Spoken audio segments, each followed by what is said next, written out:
Good afternoon, everyone. I am an American airman, and as a member of the United States Air Force, I'm part of the mission to fly, fight, and win in air, space, and cyberspace. And that means we're operating from the air domains. We don't like to talk about being grounded. That's bad in our business. And as mentioned, my background is aircraft maintenance.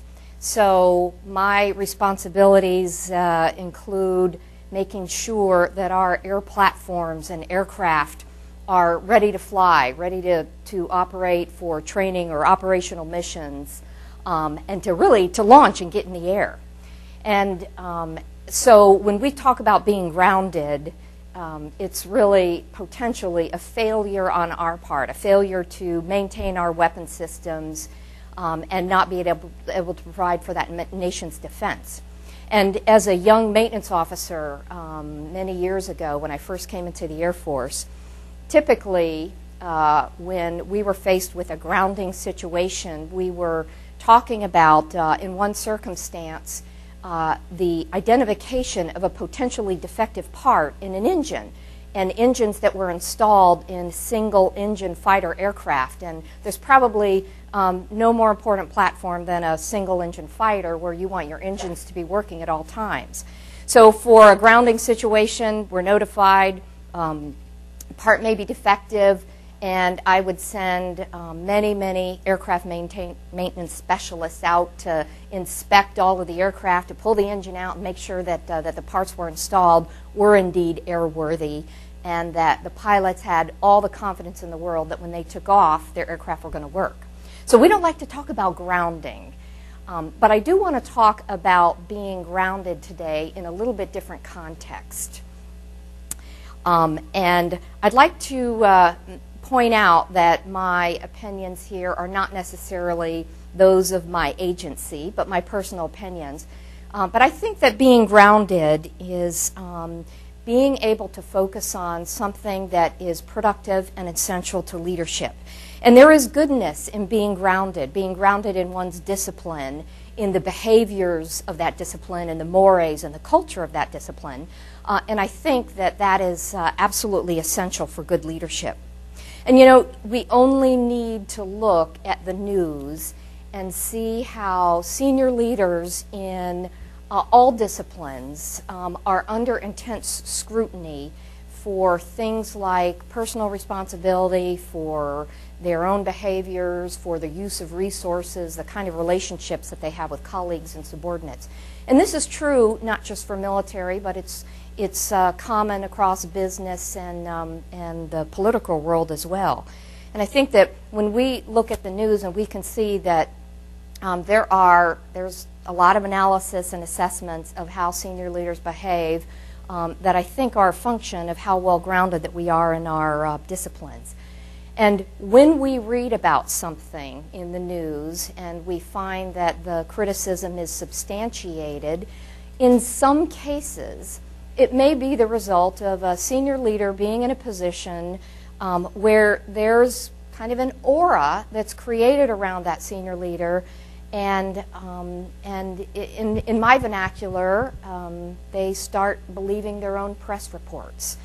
And you know, maybe it's because senior leaders in all of these in all disciplines sometimes will have a personal staff, and they'll have things like travel benefits or other aspects of their work that are perceived maybe as perks, but many of those things are to help them in the nature of their very busy work as a professional. And I think that's certainly true of general officers.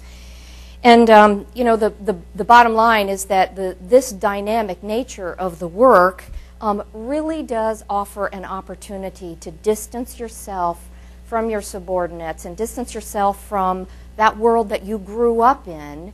And some tend to forget what it means to work at that level.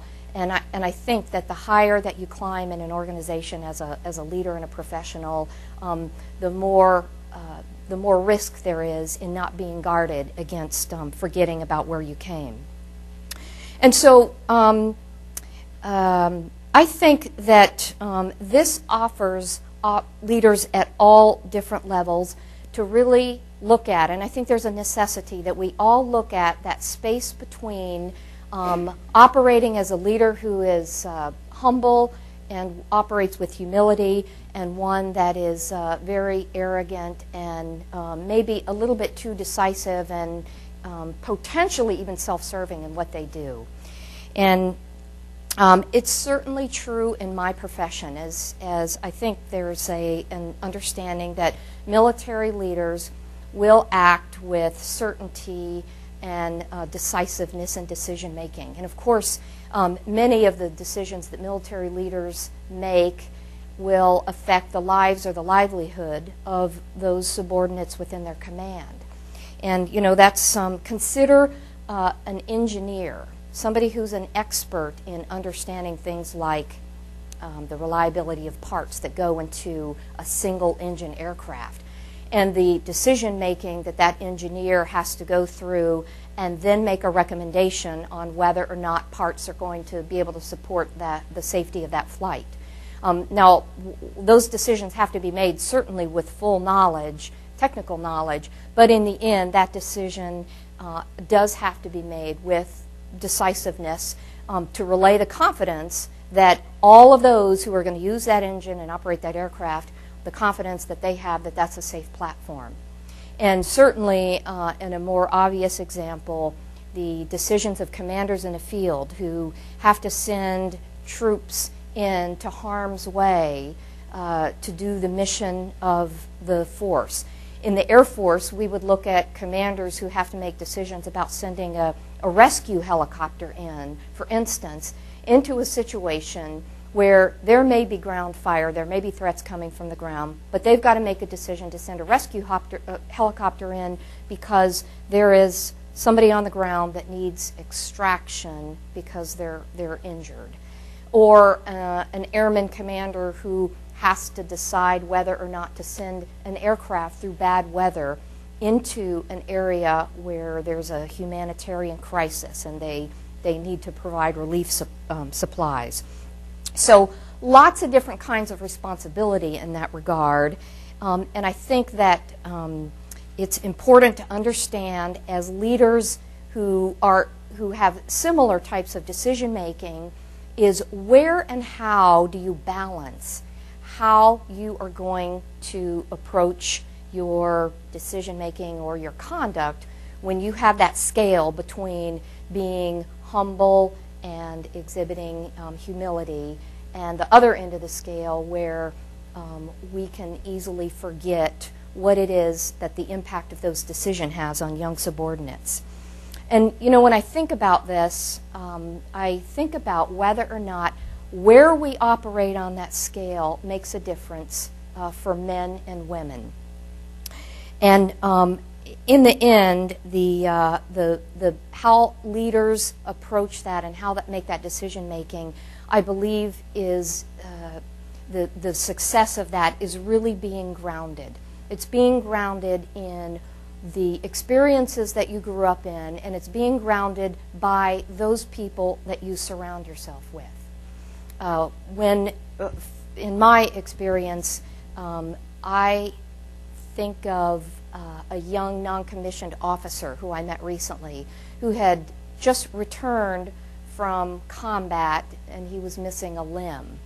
And this is the kind of airman that I have a responsibility for, an airman who is not concerned about himself. He's not concerned for pity on his situation, but he's concerned about how his family reacts and if he's still going to be able to take care of his family. And he's concerned about all the airmen and his fellow uniform members that he left behind in the combat zone, and how are they faring without him. And I think about the responsibility for young airmen like a young woman who I met who is active duty, so she has a full-time job of responsibilities. She's also a wife of another active duty member. She's a mother with 2 young children at home. And she also has aspirations. She is going to school to work on her bachelor's degree in addition to all those other responsibilities. And it's thinking about the folks at that level who are serving the greater good of the organization that I find personally to be very sobering and a reminder of where I belong on that decision-making scale and how I approach decisions in things that are done in the conduct of my business. And I think it's also important for leaders at the level, in addition to keeping those touch points within an organization and understanding who it is that you're serving, but also to have folks around that can provide some really candid feedback and honest checking. And one of the resources that I have is my husband, who is a retired airman as well. He was on active duty for 20 years, and he is not at all shy about advising me when perhaps my public persona really isn't reflecting well on the organization.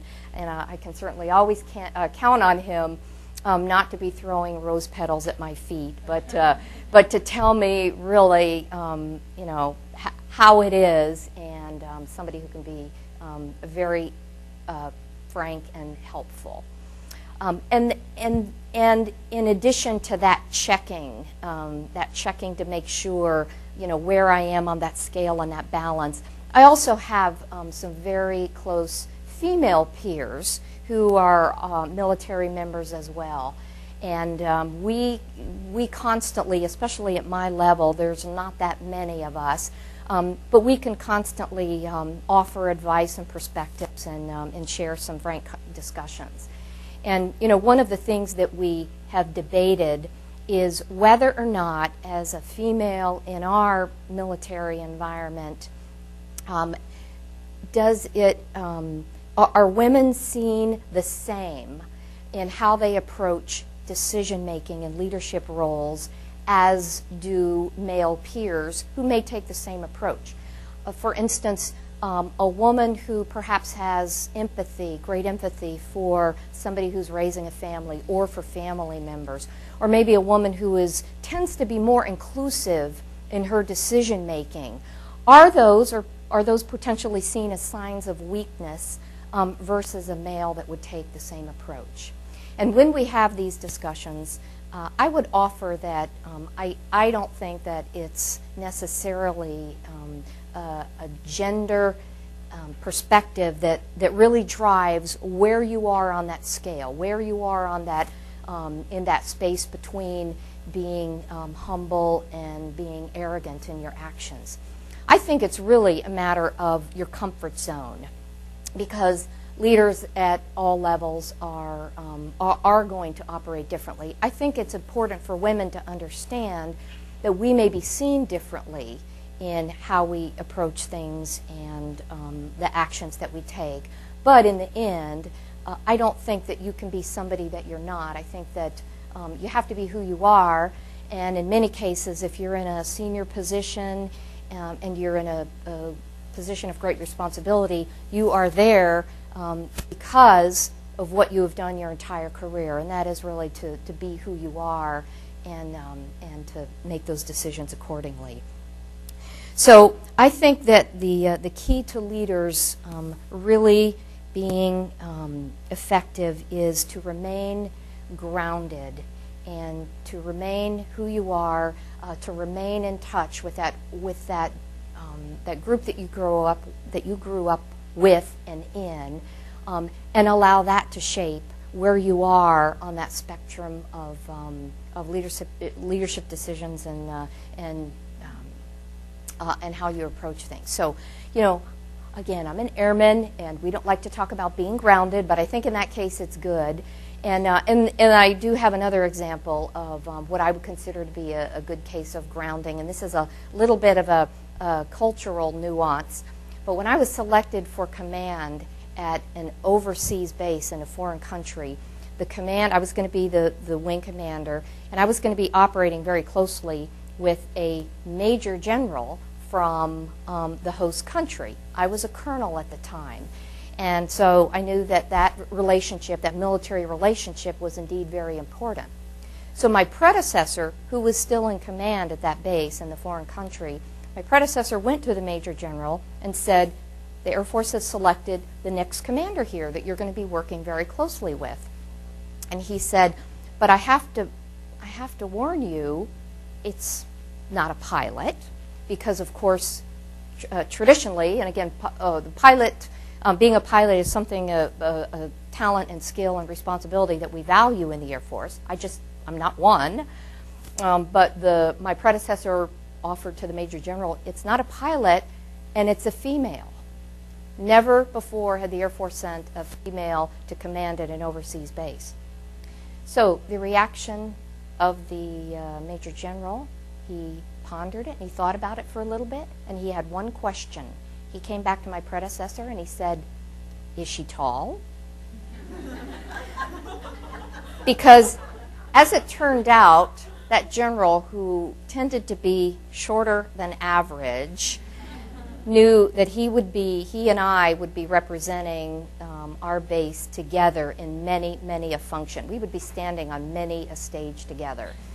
And he knew that it just wouldn't do in his culture to have a female and a subordinate, I was much junior to him, to be towering over him in those kind of environments. And of course, when asked the question, my predecessor said, well, I don't know, I've never met her, but when I arrived at the base and I met the Major General for the first time and he took one look at me, he loved me. We had a wonderful relationship, and I was reminded once again that, you know, sometimes it does pay to be closer to the ground than others. So with that, I would like to engage in whatever conversation that you want to have this afternoon, and I welcome any kind of discussion about this or any other topics.